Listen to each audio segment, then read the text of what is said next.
ሰላም እንዴት ናችሁልኝ? ያለው ሰላማችሁ ብዝት ይበልልኝ። አንድ ጥያቄ ብዙ አየው እና ለዚህ አንድ ነገር ብመልስ እንደው አትረዱትም ይገባኛል። ግን ለምንድን ነው በየቸርቹ በየቤተ ክርስቲያኑ ባገኛችሁት አጋጣሚ መዘሉት ብላችሁ ለምትጠይቁን አንድ መልስ አለ። ይህ መልሳችን ምንድን ነው ካላችሁ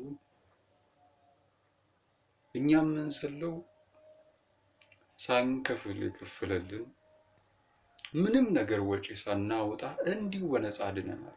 መዳን ብቻ ሳይሆን በምድር ሆነን ሰማይ ሳንገባ የሰማይን ሕይወት መለማመድ ችለናል። ይህን ያደረግነው በስራችን አይደለም፣ እርሱ በከፈለልን ዋጋ እና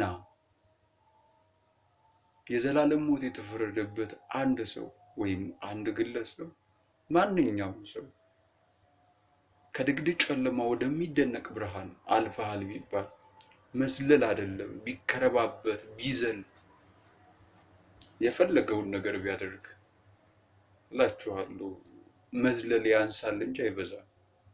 ምን ዘለው ደግሞ ለራሳችን ክብር አይደለም፣ ለራሳችን ጥቅም አይደለም፣ እንዲሁ ለወደደን በደሙ ላጠበን